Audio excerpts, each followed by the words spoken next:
6. सकाळच्या वेळी सोयराबाई महालात आल्याचे पाहून राजांना आश्चर्य वाटले. राणीसाहेब, आजचा दिवस भाग्याचा दिसतो. का बरं? सोयराबाईंनी हसत विचारले.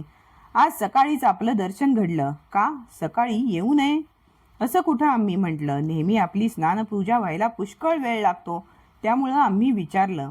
सोयराबाई हसल्या. त्या म्हणाल्या, आज भल्या पहाटेच जाग आली, नंतर झोप आलीच नाही. सोयराबाईंच्यावर नजर खेळवीत राजांनी विचारले, स्वप्न तर पडलं नाही ना? हो ना, तेच सांगणार होते. आज स्वप्नामध्ये थोरले मामासाहेब महाराज आले होते. कोण महाराज साहेब? हो, फार चांगलं स्वप्न आहे. आम्हालाही अलीकडे त्यांची फार आठवण होते. शंभूबाळ कुठं आहेत? सोयराबाईंचे हसणे विरले. असतील मासाहेबांच्याकडे, नाही तर धाकट्या महाली. त्यांचा ओढा आमच्याकडे कमीच. मुलाची जात माया लावावी तशी लागते. सोयराबाईंनी गडबडीने विषय बदलला. मी विसरलेच सांगायला. मासाहेब म्हणाल्या, तुमची तयारी झाली का? पाहून ये. बहुतेक मासाहेब इकडे येणार असतील. मासाहेबांनी कशाला यायला हवं? चला आपणच तिकडे जाऊ.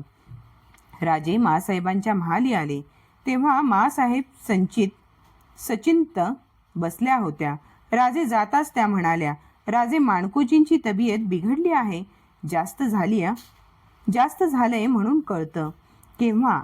मगाच मोरोपंत सांगत होते. त्यासाठी तुमची चौकशी केली. माणकोजींना परवाच आम्ही भेटून आलो. फार थकलेत, वय झाले, त्यात ही पावसाळी हवा. आम्ही गडाखाली जाऊन येतो. राजे गडाखालच्या शिवापूरला गेले. बरोबर मोरोपंतही होते. माणकोजींची तब्येत जास्त खालावली होती. राजांचा हात धरून माणकोजी कष्टाने म्हणाले, राजे, खानाचा जुलूम लई वाढलाय, त्याला आवराय पाहिजे. एवढी प्रकृती ढासळलेली असूनही राज्याची काळजी घेणारे माणकोजी पाहून राजे गहिवरले. ते म्हणाले, माणकोजी, तुम्ही बरे व्हा, आम्ही सर्व करू. राजे, आता बरी होणारी ना आम्ही माणसं नव्हं, आता वय झालं. माणकोजी, असं बोलू नका. तुमच्यासारख्या वडीलधाऱ्या माणसांचे आशीर्वाद नसले तर हाती घेतलेलं काम तडीस जाणार कसं? महाराज, याची काळजी आम्हाला नाही. तुम्ही सारं करशिला, आमचा भरोसा कसला. तुम्ही भेटला, बरं झालं. मासाहेबांना मुजरा सांगा. राजांनी माणकोजींचा निरोप घेतला. वैद्यांना माणकोजींच्याकडे लक्ष ठेवायला सांगून राजे खिन्न मनाने गडावर येत होते. कान्होजी गेले. माणकोजीही टिकतील असे वाटत नव्हते. दादोजी, कान्होजी, माणकोजी हे 3 आधार तुटले तर कसं व्हायचं? त्याच विचारात राजे पद्मावती माचीवर आले. देवी दर्शन घेऊन ते बाहेर आले तेव्हा देवळाच्या समोरच्या अंगणात मोरोपंत उभे होते. त्यांच्या शेजारी कानात भीकबाळी घातलेला, रुमाल बांधलेला, गोऱ्या रंगाचा, तिशीच्या वयाचा एक गृहस्थ उभा होता. त्याने राजांना लावून नमस्कार केला. राजांनी मोरोपंतांना विचारले, मोरोपंत हे कोण? मोरोपंतांनी अदबीने सांगितले, हे मोसा खोऱ्याचे कुलकर्णी आपली भेट व्हावी म्हणून आले आहेत. राजांनी कुलकर्ण्यांना विचारले, कशासाठी आमची भेट व्हावी? तो कुलकर्णी हात जोडून म्हणाला, महाराज, घरची परिस्थिती अत्यंत कठीण आहे. आम्ही 3 भाऊ, मी धाकटा, पण दारिद्र्यामुळं एकाचंही लग्न होऊ शकलं नाही. आम्ही ब्राह्मण, भिक्षा मागणं उचित नाही. फडामध्ये जागा मिळेल तर योगक्षेम चालेल. एका गरीबाला वाचविल्याचं पुण्य पदरी पडेल. राजे त्या तरुणावरची दृष्टी न हलविता ते बोलणे ऐकत होते. राजांनी विचारले, तुम्ही कुलकर्णी ना? मग तुमच्या वतनाचं काय झालं? त्या प्रश्नाबरोबर त्या तरुणाच्या चेहऱ्यावर भीती तरळली. भयभीत होऊन तो म्हणाला, महाराज, माझी कुणाविरुद्ध तक्रार नाही. जे नशिबी होतं ते होऊन गेलं. पायांशी चाकरी मिळावी. राजांनी परत विचारले, तुमच्या वतनाचं काय झालं? न भीता आम्हाला सर्व सांगा. कुलकर्ण्यांनी आवंडा गिळला. महाराज, आम्ही कुलकर्णी हे खरं. घरात कुलकर्णी पण असून जोशी पण असूनही वडिलार्जित कर्जामुळं निर्वाह होणं कठीण झालं. कर्ज काढावं लागलं. त्या कर्जाचं व्याज 4-5 वर्षांत एवढं वाढलं की कर्जापायी जोशी पण आणि कुलकर्णी पण सावकारांना लिहून द्यावं लागलं. आज सारं घर रस्त्यावर आलं. राजे हसले. त्या तरुणावरची नजर न काढता त्यांनी विचारले, सावकारांची हुशारी आणि वतनदारांचा अजागळपणा यांचा सुरेख संगम तुमच्या कहाणीत दिसतो. एवढा धूर्त सावकार कोण भेटला तुम्हाला? ज्या प्रश्नाला कुलकर्णी भीत होता ते संकट टाळल्याने टळत नव्हते. कुलकर्णी म्हणाले, महाराज, माझी कुणाविरुद्ध तक्रार नाही. राजे किंचित कठोरपणे बोलले, आम्हाला सावकाराचं नाव हवं आहे. हताशपणे कुलकर्ण्याने सांगितले, आपले पेशवे शामराज निळकंठ, तेच आमच्या वतनाचे मालक झाले आहेत. ते ऐकून राजे चकित झाले. त्यांनी एक वेळ मोरोपंतांच्याकडे पाहिले. मोरोपंतांची मान खाली झुकली होती. राजांनी मोरोपंतांना सांगितले, पंत यांना फडामध्ये गुंतवून घ्या आणि आम्हाला नंतर येऊन भेटा. सायंकाळी राजांच्या खास महालात मोरोपंत आले. राजांनी त्यांना सांगितले, मोरोपंत अंतस्थपणे शामराज निळकंठ यांची चौकशी करा. या वतनांच्या काय गफलती आहेत हे आम्हाला सांगा. त्याची वाच्यता कुठेही होऊ देऊ नका. त्यानंतरचे 4-5 दिवस राजे पुरे बैचेन होते. जिजाबाईंच्या ध्यानी ते यायला वेळ लागला नाही. त्यांनी राजांना कारण विचारले. महालात दुसरे कोणी नव्हते. राजांनी सांगितले, मासाहेब, तसं काही संकट नाही, पण चिंता करू नये. राजे आम्हाला फसवता?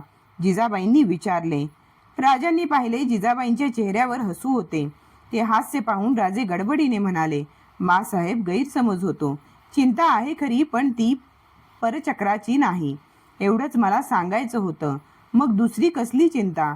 मासाहेब, वतनदारीबद्दल आम्हाला केवढा तिटकारा आहे हे आपण जाणता. ही वतनं नाहीशी करावीत. प्रजा सुखी व्हावी म्हणून आम्ही धडपडतो आणि खुद्द आमचीच माणसं सावकारी करून वतनं मिळू लागली तर काय करायचं? राजे, आपल्याला कुणीतरी खोटं सांगितलं असेल. आम्हाला सुद्धा तीच आशा आहे. असं ठरलं तर त्यात आम्ही आनंद मानू, पण खरं ठरलं तर अशी माणसं फडात बाळगून चालणार नाही. जिजाबाई शांतपणे म्हणाल्या. राजांनी एकदम जिजाबाईंच्याकडे पाहिले. राजांच्या चेहऱ्यावर स्मित प्रकटले. मासाहेब, तुमचे बोल आम्हाला सदैव धीर देतात. त्यानंतर 2 दिवसांनी मोरोपंतांनी राजांना सर्व खबर दिली. राजांनी सदर भरविण्याचा हुकूम दिला. सायंकाळी राजे सदरेवर आले. सदरेत पेशवे, अमात्य, डबीर यांखेरीज नेताजी, येसाजी, कंक हे खासे मंडळी उपस्थित होती. पेशवे शामराज निळकंठ अस्वस्थ होते. राजांची बैचेनी त्यांच्या ध्यानी आली होती. शामराज निळकंठ जंजिऱ्याच्या मोहिमेवरून परत आले होते. जंजिऱ्याच्या मोहिमेत आलेले अपयश त्यांच्या मनाला दाचत होते. सिद्धी खैरियतच्या डावाला फसून त्यांनी नामुष्की पदरी घेतली होती. राजांनी एवढ्या तातडीने सदर का भरवावी हा प्रश्न साऱ्यांच्या चेहऱ्यांवर उमटला होता. राजे सदरेवर आले. राजांची चर्या गंभीर होती. राजांच्या पाठोपाठ जिजाबाई सदरेवर आल्या. राजांनी त्यांना उत्थापन दिले. आपल्या हातांनी त्यांना बैठकीवर बसून राजे शेजारी बसले. जिजाबाईंनी राजांना विचारले, राजे, आज सदर भरवलीत माणकोजींची तब्येत जरा? त्यांची काळजी करण्यासारखं काही राहिलं नाही. ते तृप्त आहेत. असलीच तर राज्याची काळजी त्यांना आहे. अशी निष्ठावंत माणसं मिळणं कठीण. मग आजची सदर खास आमचे पेशवे शामराज पंत यांच्याकरिता भरविली आहे. साऱ्यांच्या नजरा शामराज पंतांच्याकडे वळल्या. आपले उपरणे सावरीत शामराज पंतांनी विचारले, महाराज, माझ्यासाठी? हो, तुम्ही दौलतीची अनुभवी मुरब्बी माणसं. जेव्हा आमच्या मनात शंका येते तेव्हा तुमच्याखेरीज कुणाला सल्ला विचारणार? जी, शामराज म्हणाले, आम्हाला वतनदारीचा तिटकारा आहे हे तुम्ही जाणता. त्यासाठी मिराजदारांचा रोष पत्करून आम्ही रयतेला सुखी केलं. जमीनदारांना नगद गल्ला व नक्त गाव बांधून दिलं. देशकुलकर्णी पाटील यांस हक्क बांधून दिले हेही तुम्ही जाणता. जी, हे कशासाठी केलं हे रयतेला नागवतात. पदरी फौज बाळगून वाडेहुडे बांधून राहतात. सांगावयास गेलं तर शत्रूला मिळतात. प्रजा आणि राजा दोन्ही त्रस्त होतात. याचसाठी आम्ही नामांकित वाडे आमच्या हाती घेऊन इतर मिराजदार वाडे पाडले ना. जी काय म्हणता? राजांचा आवाज करडा बनला. शामराज पंतांवर नजर रोखीत ते बोलू लागले.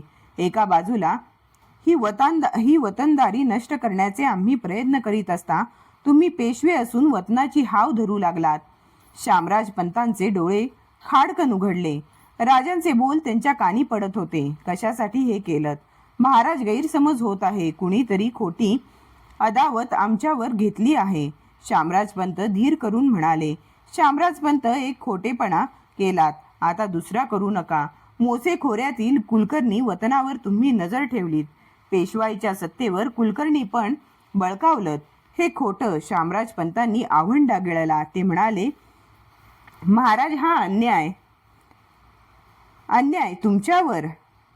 शामराज पंत, तुमच्या कृत्यानं आमची मान शर्मेनं खाली झुकली आहे. पेशव्यांची आरोपाची चौकशी करण्यासाठी कुलकर्ण्यांना सदरेवर साक्षीसाठी बोलवावं ही तुमची इच्छा असेल तर आम्ही तेही करू. राजांची नजर मोरोपंतांच्याकडे वळली. मोरोपंत, त्या कुलकर्ण्यांना सदरेवर बोलवा. मोरोपंत सदरे बाहेर जायला निघालेले पाहताच शामराज पंत घाबरून गडबडीने म्हणाले, महाराज, क्षमा असावी. राजांनी मोरोपंतांना थांबण्याची इशारत दिली. त्या प्रकाराने जिजाबाई मात्र गोंधळून गेल्या होत्या. त्यांच्या ध्यानी काही येत नव्हते. त्यांनी विचारले, शिवबा, हा काय प्रकार आहे? राजे उदासपणे हसले. म्हणाले, मासाहेब, सांगताना सुद्धा शरम वाटते. हे आमचे पेशवे, पण राजाच्या प्रधानपदावर राहूनही यांचं मन तृप्त नाही. यांना वतनाची हौस वाटली. बळजबरीनं यांनी कुलकर्णी वतन सावकाराच्या बळावर बळकाविली. आज आमचे पेशवे वतनदार बनले आहेत. ज्या घरात कुलकर्णी पण जोशी पण चालत होतं ते घर अन्नाला मोताद होऊन आमच्या आश्रयाला येतं. ब्राह्मण असूनही भिक्षा मागायची पाळी त्यांच्यावर आली आणि हे सारं आमच्या पेशव्यांच्या कृपेमुळे झालं. एक वेळ गुन्ह्याची माफी असावी. आपली आज्ञा म्हणून मी वतन परत करतो. हा निर्णय ठीक असं तुम्हाला करावंच लागेल. शामराज पंत, जंजिऱ्याच्या लढाईत पराभव घेऊन आलात. आम्ही दोष दिला नाही. सिद्धी खैरियत याच्या दगलबाजीला फसलात आणि कैदेत सापडलात. जंजिऱ्यावर कधीही परत येणार नाही असं सांगून आपली सुटका करून घेतलीत. पण तोही दोष आम्ही मानला नाही. राजकारणात असे प्रसंग येतात, पण हा गुन्हा अक्षम्य. त्याला क्षमा करता येईल असं वाटत नाही. महाराज, शामराज पंत उद्गारले. राजांची नजर गर्भगळीत झालेल्या शामराज पंतांवर खिळली होती.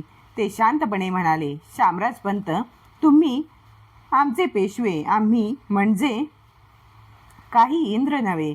तो 1000 डोळ्यांनी पाहणार. आम्ही तुमच्यासारख्या अधिकाऱ्यांच्या डोळ्यांनी पाहणार. प्रजा राखणार. पेशवे पदावर असूनही तुमची नजर एवढ्या खाली पोहोचत असेल तर तुम्ही या जागेस योग्य नव्हे. तुमच्या हाती प्रजा सुरक्षित राहील असं आम्हास वाटत नाही. तेव्हा आजपासून तुमचं पेशवेपद आम्ही काढून घेत आहोत. राजांच्या त्या निर्णयाने सारे चकित झाले. शामराज पंतांनी आपली नजर उंचावली. उद्वेगाने ते म्हणाले, महाराज, मग फडाच्याही जबाबदारीतून मोकळं करावं. महाराज, शामराज पंतांच्या बोलांनी राजांच्या मनावर काही परिणाम झाला नाही. शामराज पंत, या दबावाचा आमच्या मनावर काही परिणाम होणार नाही. फडाची जबाबदारी घेणं शक्य नसेल तर तसं तुम्ही करू शकता. गुन्हा तुमचा. आगळीक तुम्ही केलीत आणि आमच्यावर संतापता. पंत, परत विचार करा. आमच्या राज्यात गमावलेली जागा आणि हरवलेली संधी पुन्हा मिळत नसते. शामराज पंत भानावर आले. चूक झाली महाराज. माझे शब्द मी परत घेतो. क्षमा असावी. ठीक आहे. आजपासून शामराज पंतांच्या जागी नरहरी आनंदराव यांची पेशवे. ठीक आहे. आजपासून शामराज पंतांच्या जागी नरहरी आनंदराव यांची पेशवे म्हणून आम्ही नेमणूक करीत आहोत आणि त्यांची जागा अनाजी दत्तो यांना आम्ही देत आहोत. शामराज पंत, तुम्ही आमचे प्रथमपासूनचे पेशवे. ते पेशवे पदाला डाग लागू नये ही आमची इच्छा आहे. आज नरहरी पेशवे बनत असले तरी राज्याची बेदिली 4 चौघात जाऊ नये म्हणून तुम्ही असे पावेतो शिक्का तुमच्याच नावाचा चालेल. राजांनी नरहरी आनंदराव आणि अनाजी दत्तो यांना पेशवाईची आणि वाकनिशीची वस्त्रे जिजाबाईंच्या हस्ते दिली. दोघांनाही पालखीचा मान देण्यात आला.